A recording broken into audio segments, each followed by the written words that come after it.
Yeah, the beneficiary interest is fascinating. And so imagine this, you are the insurance company. You provide a benefit that's very important when somebody has someone they love, because if you die, then they get to continue paying for their home or whatever. They're not, destitute or what have you. But that creates an opportunity for people to kill people for money. There is a lot of that happens in the world. Yep. You will see things that people, what did they kill them for? It was the life insurance. So the underwriters are tasked with two things. One, they want to make sure that insurable interest, that person who is your beneficiary really has the potential to suffer a financial loss, not just an emotional loss, but they have to suffer a financial loss, or this is not a good reason to insure someone. So if I were, say, you'll see them, it's fiance. Insurance companies will come back and say, do they have a wedding plan? Because people break up. And then you've got a guy who you say, I've got insurance and my fiance is my beneficiary. And, well, guess what? So we break up, and it's an ugly breakup. He suddenly has a reason for me that he doesn't want me to live anymore, because he doesn't have an interest in me living, but he would have an interest in, $1 million. So the beneficiary relationship is very important for the fact that the insurance company wants to make sure that, again, you're going to keep that coverage in force. It's not going to be a short-term request like, oh, well, we broke up, so I canceled it. They just lost money. But the other thing is they want to make sure they protect your life and do not create a situation where someone sees you as being valuable dead.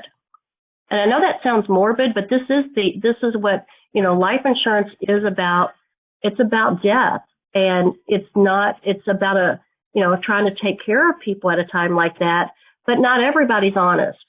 So that's why you're going to see questions like that, Dharma, and I'm glad you got one. But yeah, it's usually, if it's an ex-spouse, the judge will say he has to have insurance for a certain amount of time, which is, usually until the kids are grown.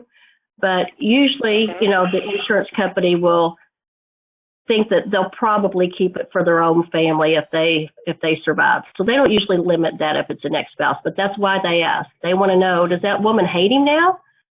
Because we don't, and people can forge somebody's signature.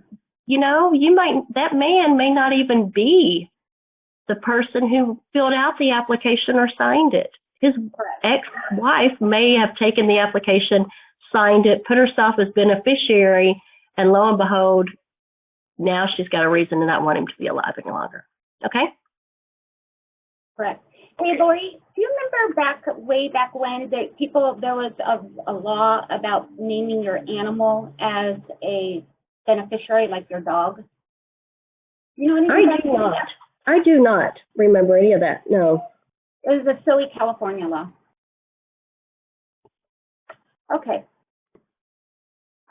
Modal premium what is the premium that when the illustration was ran, what it came out. So let's say it was $500. It was a year. These are all the different modes that are available. List bill is part of a group. Those usually do not apply to individual insureds. Source of premium, they want to know where's the funding coming from.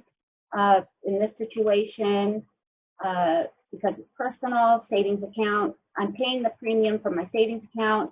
Premium notices, since I am the insured or the owner, just to my residence. But you can have, myself as an insured, myself as an owner, and I could have and say that I want the premium notices to go to my husband. So premium notices will come to me, and they will also be sent to my husband. Okay, that's just somebody else in addition to sending premium notices to.